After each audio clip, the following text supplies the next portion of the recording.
Bueno, muchachos, les paso una breve explicación de la sección 4.4 y la sección 4.5 del informe técnico. Entonces, en la sección 4.4 vamos a hablar de los resultados esperados.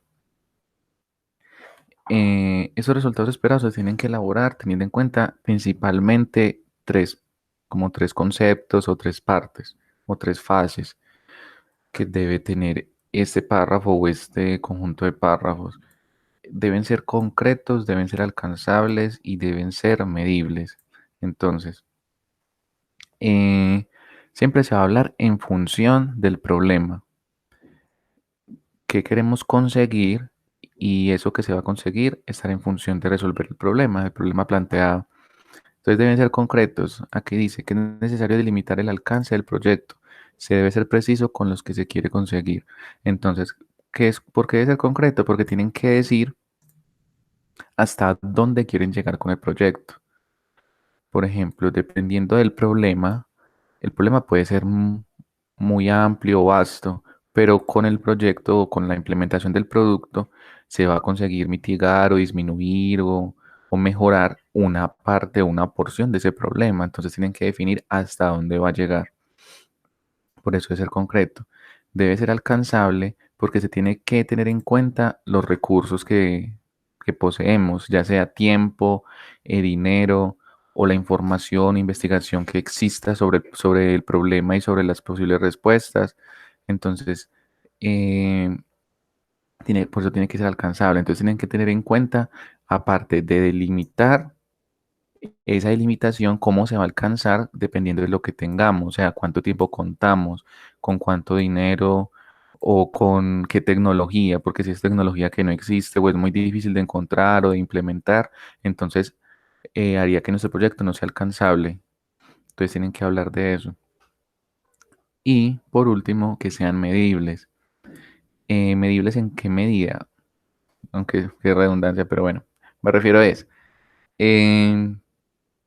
Yo sé que de pronto en esta etapa del proyecto es muy difícil que tengamos una medida exacta de lo que se va a conseguir, o sea, qué porcentaje, cuánto se va a mejorar o cómo va a funcionar el proyecto porque no se ha implementado, pero se pueden hacer estimados, se pueden estimar. Entonces, se pueden estimar qué porcentajes o qué tiempos o qué costos se va a reducir o qué si el proyecto va a reducir o si se aumenta la productividad, en qué porcentaje se va a aumentar.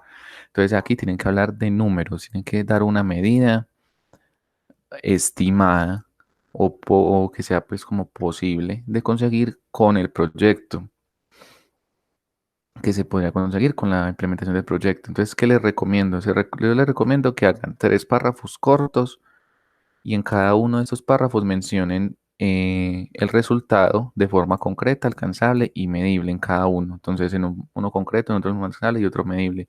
Cortos, 4 o 5 líneas. Y que siempre se tenga en cuenta que están en función del problema. Entonces, ¿cómo recomiendo escribir esto? Se lo recomiendo escribir iniciando siempre de la manera como se espera que el proyecto se estima que el producto o con el proyecto tal como se llame, se proyecta disminuir tal cosa en un tanto por ciento. Entonces, eso sería la forma en que se escribe. Además, te recomiendo usar los verbos en forma condicional. Como es un verbo en forma condicional, al verbo en infinitivo le agregamos ia o ian. Entonces, se espera que con el proyecto fulanito de tal, que se conseguiría o se obtendría o sería posible obtener, también se puede hablar de condición o de posibilidad. Entonces esas son dos formas que pueden escribirlos. Listo, luego seguimos con la propuesta de solución.